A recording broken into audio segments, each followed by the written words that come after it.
Hello, and welcome back to my channel. My name is Maggie. Today I'm going to talk about my experience with being an Asian American. In my previous video, I had mentioned that I am a Taiwanese American that grew up in the United States. I moved here when I was 9 years old, and I quickly adapted to the culture around me. Even before I moved to the United States, I never lived up to the full Asian standard of having good grades.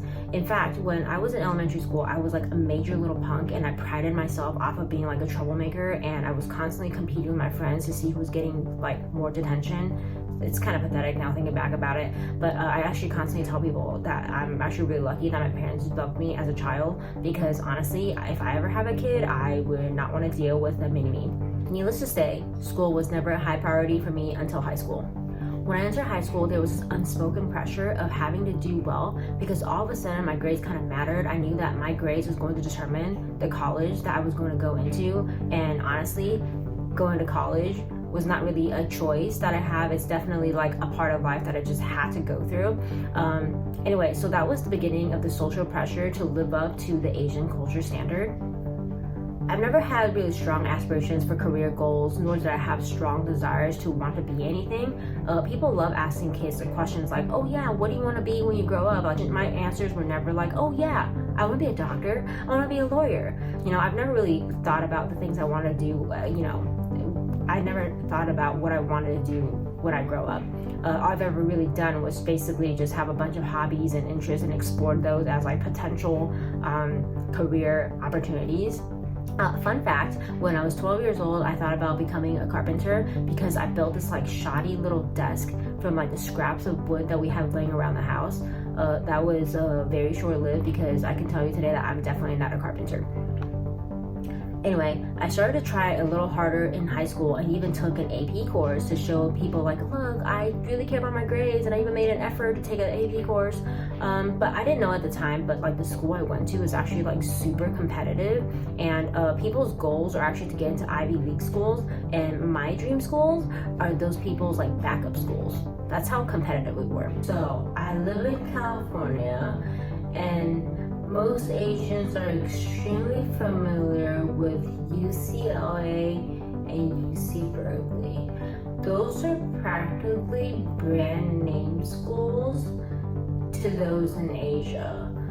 My parents kind of knew that my grades and my extracurricular activities weren't good enough to get me into those, so they just kind of asked me to get into any schools in the UC system. So as the college admission letters started coming, I started getting rejected by all the schools one by one, which I kind of saw coming because I didn't have like the best SAT scores, and my grades were decent, but they weren't the best. So if I'm being honest, I kind of knew what was going to happen. I kind of knew which school I was going to get into, but although that kind of didn't really make the rejection letters less painful. When I finally got an acceptance letter from UC Riverside, my parents were extremely happy, but I can tell that they weren't really that proud of me. I didn't really meet the standard of being super smart or going to a brand name school that I can bring honor and pride to my family. And because I knew that my family was not proud of the college I was going to, I was naturally pretty ashamed when people asked me what college I did get into. Like, people would be like, oh yeah, what college are you gonna go to? And I'm just like, UC Riverside? So when I went to orientation for college, I got to witness something I was completely unfamiliar with. I met so many people there that was super happy because they're the first in their family to go to college, and they're telling me about how their family is like so proud of them. That was something that I didn't understand. Like, I just genuinely did not realize that that's a feeling that people could even have going to the school that we were going to. I didn't think about it too much at the time, what all this meant, nor did it really cross my mind over the years until a few years ago when I was in downtown LA, and I saw some like model minority protests, and I was trying to go to my favorite restaurant, and I saw these signs talking about model minority, and I was just like, what the hell is a model minority? Like, I couldn't even begin to fathom what model minority meant, so I finally did some research. So for those of you who are unfamiliar, a model minority is basically focusing on the expectations of Asians having to be more successful and educated compared to other minorities. After I looked into the meaning of model minority, for the first time in my life, I started to look at the mental aspects of being Asian. I started to think about the social pressures we've all endured from when we were kids all the way through adulthood. Like our entire lives, we have so many familial, social, and career standards that we have to constantly meet in order to feel like we're good enough. And after realizing that, it made me feel a little bit sad to see from the perspective that while some people are experiencing pride by meeting the milestones of like achieving things like being the first person to go to college or even go to college at all, like some of us are just like beating ourselves up over the fact that we didn't get into the school that we were expected to get into.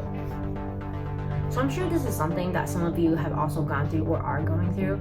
And if you've ever experienced it or are experiencing it, know that you're not alone. This is definitely a rough journey to be on, but please do not let the expectations from others get to you. Someone's goals and dreams for you does not mean that it has to be the goals and dreams that you have to force yourself to achieve. Like, I think it's the most important thing that people really need to focus on is just being the best version of themselves. It probably took me at least like a decade to realize that some of the mental toll I've had for being an Asian.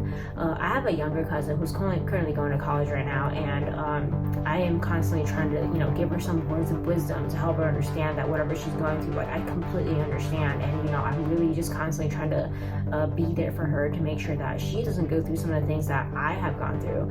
And I'm really hoping that by me sharing my experience, people will know that this is more common than they think, and they don't have to go through this alone. I'm really hoping that my video can bring some kind of comfort for anybody that's out there. That's really all I have for you guys today.